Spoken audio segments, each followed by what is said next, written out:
सौभाग्य है गुरु पूर्णिमा के इस महोत्सव के अवसर पर पहले बालाजी के स्थान पर हमारे दौसा जिले के लोकसभा क्षेत्र के लोकप्रिय सांसद परम सम्मानीय मुरारीलाल जी मीणा, पूर्व मंत्री राजस्थान सरकार, आप हम सबके बीच में पदार्पण किया है। स्वागत तो बहुत आनंद फानन में माल्यार्पण करके कर दिया है। मेरा आप सबसे निवेदन रहेगा जोरदार करतल ध्वनि से आप इनके प्रति स्वागत का भाव व्यक्त करें।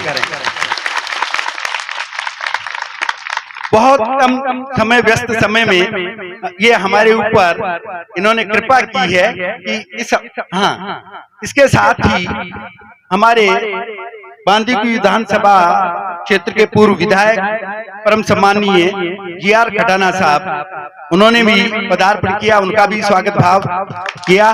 जोरदार करतल ध्वनि से ये गर्म जोशी से आप हमारे बीच में पधारें, हमारा दायित्व बनता है। इसके साथ ही दौसा पंचायत समिति के प्रधान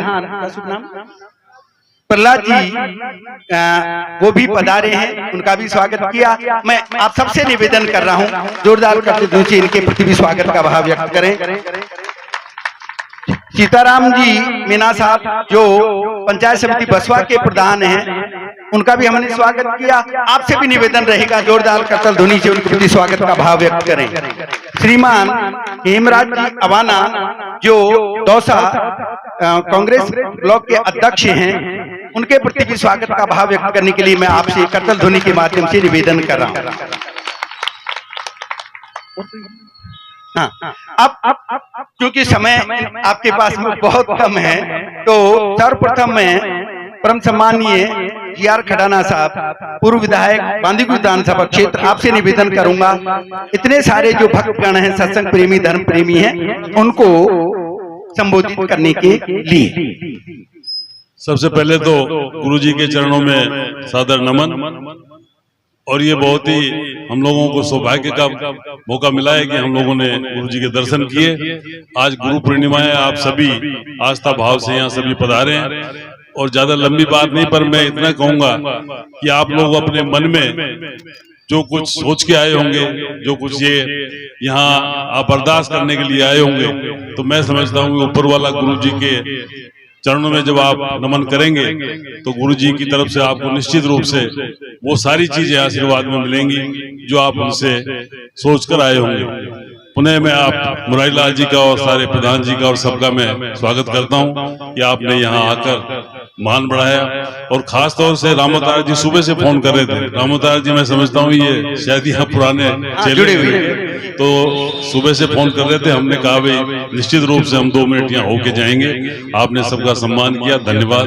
राम राम साहब। बहुत बहुत धन्यवाद जीआर खटाना साहब। आपने कहा श्रद्धावान लभते ज्ञानम, श्रद्धा अगर है तो लाभ मिलेगा ही, ज्ञान मिलेगा ही।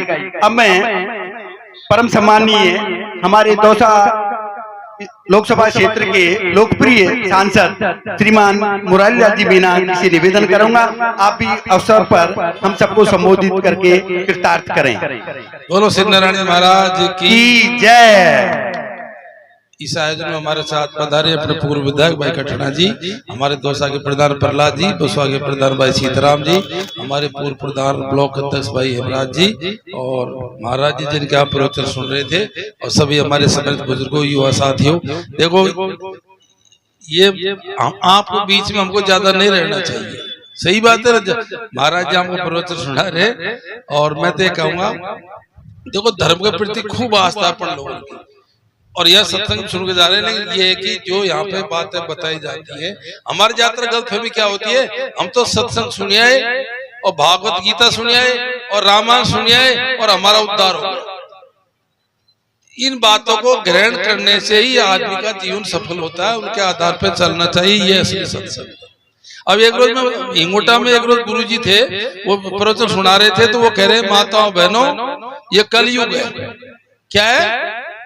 और कलयुग में तो गीता सुनी बैकुंठ को गई। मैंने महाराज जी तो यहाँ को बहका मत सुनबा सु बैकुंठ को जा, गीता का आधार बता तो बैकुंठ से सही है ना बात। इसलिए क्या है, बहुत हर धर्म शास्त्र अच्छा है, हर गुरु जी अच्छे हैं, उनके प्रवचन को अपने जीवन में ढालो, उसके आधार पर चलो। और सबसे बड़ी बात है, बच्चों को पढ़ाओ, मेहनत करो, क्योंकि ये प्रजातंत्र है, बिना शिक्षा कुछ नहीं। ठीक है ना भाई? तो जितना धर्म पे ध्यान देते हो उससे ज्यादा शिक्षा पे ध्यान दो तो उद्धार होगा। खाली धर्म तो हमारा बड़ा हजारों साल से करता है, उद्धार जब हुई जब शिक्षा आ गई। तो धर्म भी मानो और शिक्षा भी मानो। बहुत बहुत धन्यवाद। राम राम। बहुत सुंदर, जोरदार करता धन्यवाद। आपके विचारों के प्रति धन्यवाद ज्ञापन करें। बहुत सुंदर।